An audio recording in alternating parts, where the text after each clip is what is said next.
Where your treasure is, there will your heart be also. God has given us unlimited treasures in His Word. Every time we open it, we can discover a new treasure or admire an old one. What will we find today? Here's Carla Early with Treasure Hunt in the Word. We can describe the Lord with many adjectives, like unchangeable, almighty, omnipresent, dependable, perfect. But predictable He is not. He likes to surprise us, even shock us. And nothing comes more of a shock than Genesis 22:2. God had called to Abraham, and he willingly answered, "Here I am." Then God comes out with this command: "Take now your son, your only son Isaac, whom you love, and go to the land of Moriah, and offer him there as a burnt offering on one of the mountains of which I shall tell you." This shocks us no matter how many times we read it. But just imagine how shocking it must have been for Abraham, who hadn't read the story. Other gods may have required this of their followers, but Abraham's God was loving and kind. Besides, he had given Isaac to Abraham and Sarah. This was their miracle child, the one through whom all of God's promises would come. A great nation, as numerous as the stars in the sky or sand on the seashore. Without Isaac, there would be no promise. But Abraham's trust in God amazes me. As we see later in the story, and also Hebrews 11, Abraham believed God could do the impossible. Hebrews 11:17 through 19 says, "By faith Abraham, when he was tested, offered up Isaac.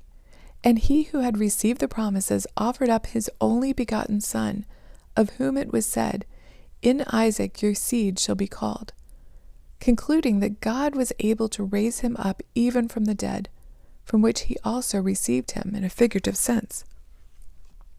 With no precedence, Abraham could believe this. How? Because he had seen God work already. God had brought Isaac into the world once, and he could do it again. Whatever happened, Abraham knew two things. One, he had to obey, and two, this would not be the end. If God were to tell you to quit your job, your only means of support, a job you loved, would you do it? That wouldn't be as dramatic as what God asked of Abraham, but it might be more relatable. It would seem unreasonable. People would think you were crazy. How will you pay your house payment? How will you support your family?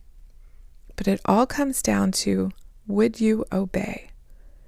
And in obeying, could you believe that this would not be the end? As Abraham did, would you reason, if God wants me to quit, he must have something else in mind? Our family has actually been through this before. My husband quitting his job and moving south was not a reasonable thing to do.